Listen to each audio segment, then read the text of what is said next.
Hi guys, so today I decided I really wanted to bust out my Copics and use them again. Aside from very small little things that I've used them for, it has been, I think, at least a year since I've really pulled them out and given them much love, which is very sad because I love them and they're wonderful, but also because they were very expensive. And I don't like the fact that they're just kind of sitting there and not getting any use. Plus, I don't think that's very good for the markers. I think that actually using them and getting the ink flowing probably helps maintain the markers. I don't know. But when I did pull them out, several of my markers, when I took the cap off, there was like the clear alcohol, I guess, had separated from the pigment and like leaked out of the pen. So that was kind of horrifying. So I think it's definitely high time that I got these out and really used them so they aren't just sitting there and getting ruined.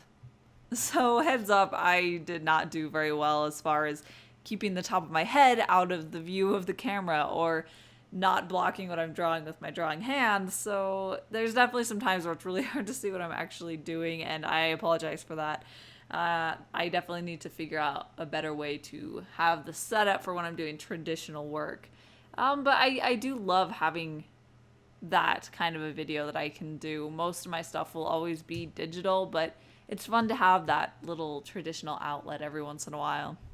So I decided to do 3 small pieces that go together. So this first one, I decided I wanted to have kind of a red-green color scheme of those complementary colors. And I'm really excited about doing the other ones too, so that they can kind of look really good all together in a group. So I think I'll do the other 2 as complementary colors too. So I'll do one that is blue and orange and one that is purple and yellow. I know I mentioned in my last traditional one, but I did have these new pens that are the Pentel Pocket Brush, and I absolutely love them. They're just such a joy to use.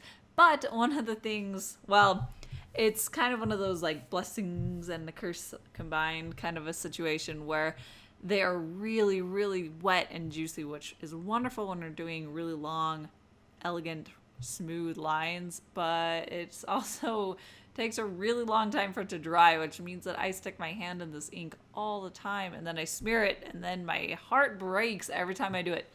And I think that I actually did much better on this piece than my last one as far as smearing. I did do a tiny bit up kind of near one of her eyes and her hair, but once I saw that and it was pretty close to when I was beginning inking, I realized that no, I need to do this so much better than my last one. I need to be a lot more aware of it. So I made sure that I was only inking places that I could reach without having to put my hand on the ink. And if I had to do that, then I would wait. And I gave it several minutes before I would try doing any areas that I had to put my hand on the ink before I would draw it. And it went a lot better this time now that I was being a lot more conscious about what I was doing and where I was sticking my hand.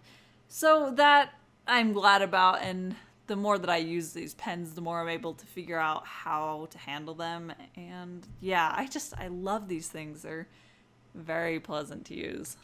And I was really very pleasantly surprised at how well these pens stand up to Copic ink. I find that a lot of pens that they're supposed to be Copic proof, if you lay too much ink on top or you kind of scrub it in too much, it smears, but I had no problems at all with this ink. So I'm really pleased with that. It's nice to have something that you can know that you can just go to town with the colors and not have to be delicate and worry about whether I'm going to smear the ink. So towards the end, I decided that I wanted to crop this piece down since I thought compositionally it wasn't really working as great as it could. And I think it ended up different, but not necessarily better. Her face, the side that's facing towards the edge of the page, I feel like is a little bit too close to the point that it feels almost like claustrophobic. But what I'm hoping is that I will have a similar posed face on the other side of this. When all 3 of them are displayed, there will be one opposite of her. And I'm hoping that once I trim that one down to a very similar look, that together they will balance each other out and it'll look much more compositionally correct once they're in a group as opposed to how this one looks alone. And that is pretty much it for this tiny little piece. I really love doing it, and I'm excited about doing the other 2 for this series too. It's going to be really pleasant and fun, I think. Anyways, thank you so much for watching, and don't forget to hit subscribe so you can catch all my future art videos, and I will see you at my next one. Bye!